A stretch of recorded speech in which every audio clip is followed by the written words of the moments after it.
செடியாய வல்வனைகள் தீர்க்கும் திருமாலே, நெடியானே வேங்கடவா நின் கோயிலின் வாசல், அடியாரும் வானவரும் அறம்பெயரும் கிடந்து எங்கும் படியாய் கிடந்து உன் போல்வாய் காண்பேனே. உலகெங்கும் இருக்கின்ற ஸ்பிரிச்சுவல் டாக்ஸ் நேயர்களுக்கு என்னுடைய பணிவான வணக்கங்கள். இன்றைய பதிவில் குரு பகவானுடைய அதிசார பயிற்சியை பற்றியும், அந்த நாள் ஏற்படக்கூடிய நிலைமைகளை பற்றியும், அந்த நேரத்தில் ராகுவும் கேதுவும் சனியும் இருக்கின்ற ஸ்தானங்களை பற்றியும் முழுதாக ஒவ்வொரு ராசிக்கும் ஆராய்வோம். வருகின்ற விசுவாச வருஷம் ஐப்பசி மாதம் 1ஆம் தேதி 18/10/2025 சனிக்கிழமை இரவு 7:47 திருக்கணிதப்படி குரு பகவான் மிதுன ராசியிலிருந்து கடக ராசிக்கு உச்ச ராசிக்கு சஞ்சாரம் செய்ய இருக்கிறார். அதன் பிறகு கார்த்திகை 19ஆம் தேதி டிசம்பர் 5/12/2025 வெள்ளிக்கிழமை மாலை 5:25 கடக ராசியிலிருந்து மீண்டும் வக்கரகதியிலே மிதுன ராசிக்கு வருகிறார். ஆக கடக ராசியிலே ஒரு 48 நாட்கள், திருக்கணிதப்படி 48 நாட்கள் கடக ராசியிலே சஞ்சாரம் செய்ய இருக்கிறார். அடுத்து வாக்கிய பஞ்சாங்கப்படி புரட்டாசி மாதம் 22ஆம் தேதி, அதாவது ஒரு 8 நாட்களுக்கு முன்பாகவே புரட்டாசி மாதம் 22ஆம் தேதி 8/10/2025 புதன்கிழமை சூரியோதயாதி 31:54 நாழிகை அளவில் மாலை 6:45 குருபகவான் மிதுன ராசியிலிருந்து கடகராசிக்கு சஞ்சாரம் செய்கிறார். அதன் பிறகு மார்கழி 7ஆம் தேதி 22/12/2025 ஞாயிற்றுக்கிழமை அதிகாலை 5:54 மீண்டும் கடகராசியிலிருந்து மிதுன ராசிக்கு வருகிறார். இந்த காலகட்டம் 75 நாட்கள். ஆக திருக்கணிதப்படி 48 நாட்கள் குரு பகவான் உச்ச ராசியிலே இருக்கிறார். அதே போல வாக்கிய பஞ்சாங்கப்படி சுமார் 75 நாட்கள் குரு பகவான் இந்த கடகராசிக்கு உச்ச ராசிக்கு செல்கிறார். பொதுவாக ஜோதிட சாஸ்திரம் காலவிதானம் என்ற நூல் என்ன சொல்கிறது என்றால், குரு அதிசாரமாக போனாலும் வக்கரத்திலே வேறு ராசிக்கு போனாலும் எந்த ராசியில் இருக்கிறாரோ அதன் பலன்தான் கிடைக்கும் என்று கூறப்படுகிறது. இருந்தாலும் பார்வை பலமாக, அதாவது ராசி பலமாக ஸ்தான பலமாக இருக்கின்ற ஸ்தானத்தோட பலனை கொடுப்பார். ஆனால் பார்வை பலமாக அவர் எந்த ராசிக்கு பயிற்சி ஆகிறாரோ அதன் பலனும் சேர்த்து கொடுப்பார் என்றுதான் இருக்கிறது. அதன்படி ஒவ்வொரு ராசிக்கும் என்னென்ன பலன்கள், என்னென்ன பரிகாரங்கள் செய்ய வேண்டும் என்பதை பற்றி முழுமையாக இனி பார்ப்போம்.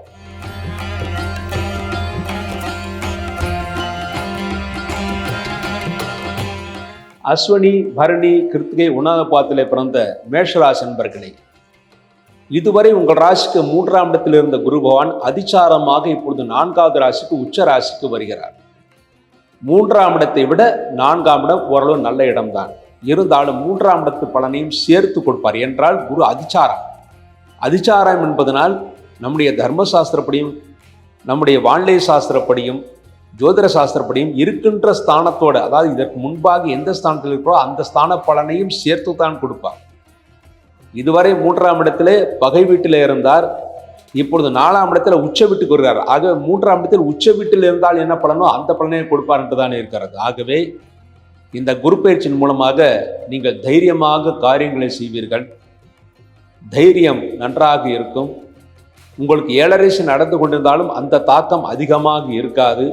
என்றால் அந்த சனி பகவானுக்கு குருடைய பார்வை இனிமேல் கிடைக்கிறது. இந்த அதிசாரத்தில் போவதன் இந்த பயன் என்னவென்றால், முக்கியமாக சனி பகவானுக்கு குருடைய பார்வை இருக்கிறது. ஆகவே அதிசார பலனின் மூலமாக சனி பகவானுக்கு குருடைய பார்வை இருப்பதனால் உங்களுக்கு 7.5 தாக்கம் அதிகமாக இருக்காது. ஆகவே கவலைப்படுவதற்கு ஒன்றுமில்லை.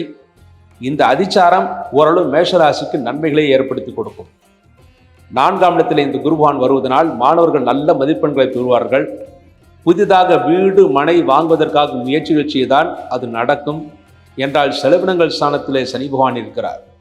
செலவினங்கள் ஸ்தானத்திலே சனி பகவான் குருடைய வீட்டிலிருந்து குருவால் பார்க்கப்பட இருக்கிறார். ஆகவே சுப செலவுகள் நடக்கும். இதுவரை இருந்த வீண் செலவுகள் எல்லாம் மறைந்துவிடும். சுப செலவுகள் இருக்கும். திருமணமாகாத ஆண்களுக்கும் பெண்களுக்கும் கடும் முயற்சியின் மூலமாகவும், அடுத்து வரக்கூடிய வரனின் குருபலத்தின் மூலமாகவும் திருமணம் நடப்பதற்கான வாய்ப்புகள், சாத்தியக்கூறுகள் அதிகமாகவே இருக்கிறது.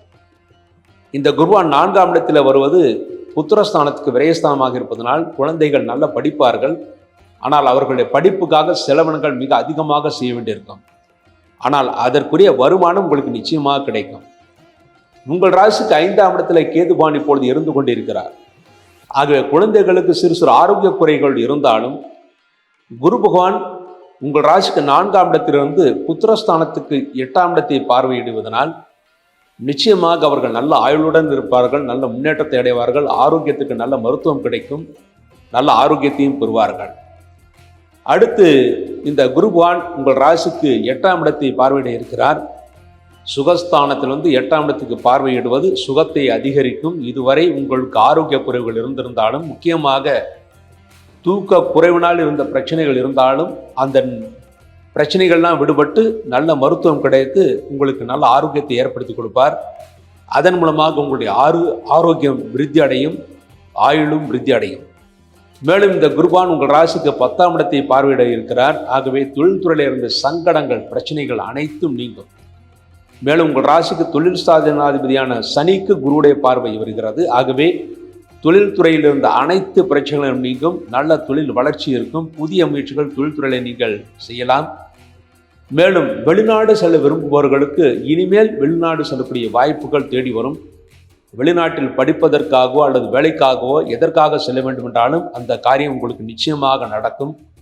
பரிபூர்ணமாக இந்த குரு பெயர்ச்சி உங்களுக்கு நன்மை ஏற்படுத்தி கொடுக்கும். மேலும் உங்கள் ராசிக்கு விரயஸ்தானத்தை குரு பார்வையிடுவதனால் சுப விரயங்கள் நடக்கும். உங்கள் குடும்பத்தில் திருமணமாகாத ஆண்களோ பெண்களோ, அதாவது தங்கச்சி, அண்ணன், தம்பி, அக்கால் யார் இருந்தாலும் அவர்களுக்கு திருமணம் நடப்பதற்கான வாய்ப்புகள் இருக்கிறது. 4ஆம் இடம் தாயுடைய ஸ்தானம். அந்த ஸ்தானத்துக்கு வருவதனால் தாய்க்கு இருந்த ஆரோக்கிய குறைவுகளுக்கும் நல்ல மருத்துவம் கிடைக்கும், அவர்கள் நல்ல ஆரோக்கியத்தை அடைவார்கள்.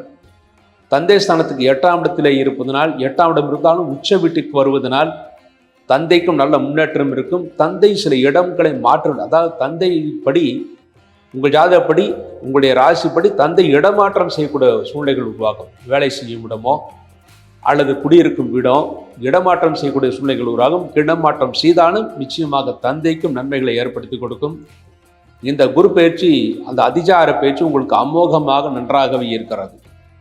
மேலும் ஏற்கனவே இருந்த 7.5 சனிக்கும் இந்த குரு பார்வை வருவதனால் தொழில்துறையில் இருந்த சங்கடங்கள்லாம் தீரும். ஏதாவது பண உதவி நீங்கள் எதிர்பார்த்து கொண்டிருந்தால் அந்த பண உதவி நிச்சயமாக கிடைக்கும்.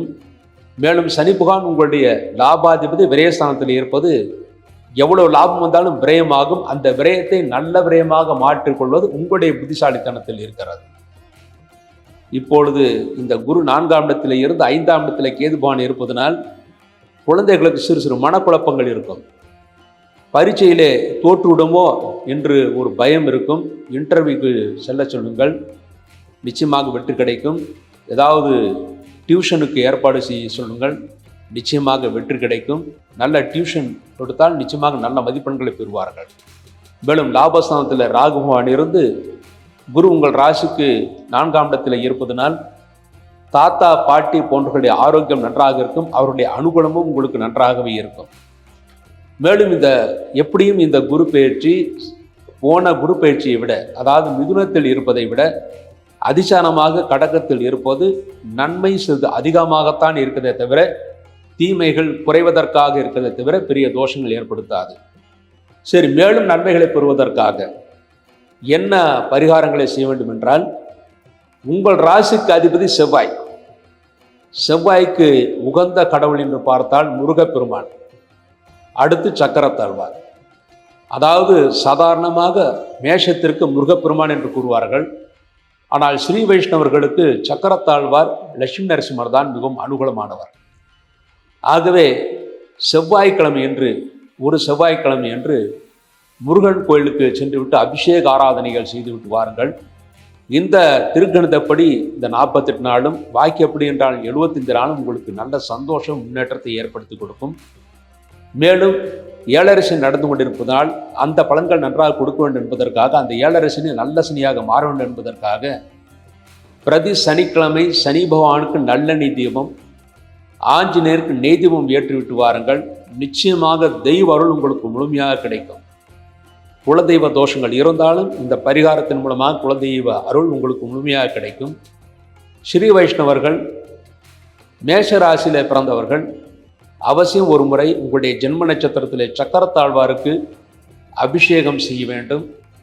அல்லது லட்சுமி நரசிம்மக்கு அபிஷேகம் செய்ய வேண்டும். இந்த பரிகாரங்களின் மூலமாக மேசராசியிலே பிறந்தவர்கள் எல்லா வகையிலும் நன்மைகளை பெற்று சந்தோஷத்தை அடைவார்கள் என்பது உறுதி.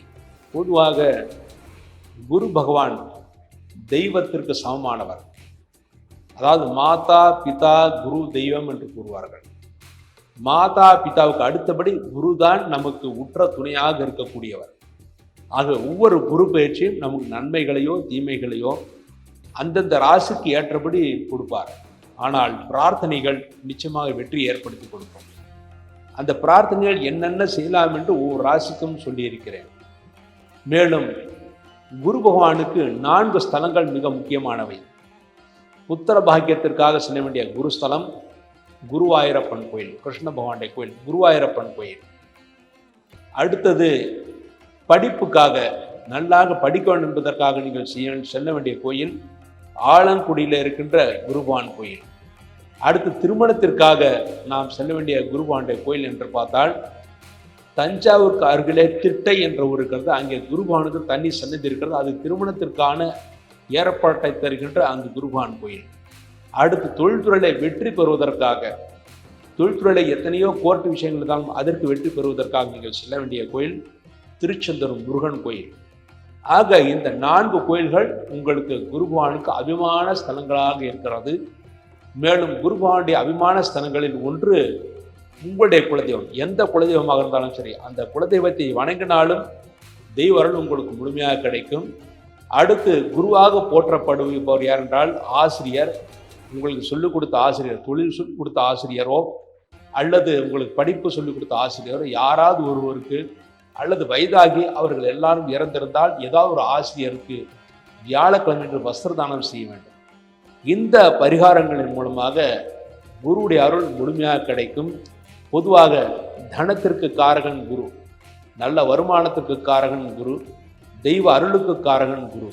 ஆகவே இந்த அருளெல்லாம் பெறுவதற்காக குருவை வணங்குவோம், போற்றுவோம். அதன் மூலமாக எல்லா நன்மைகளையும் பெறுவோம்.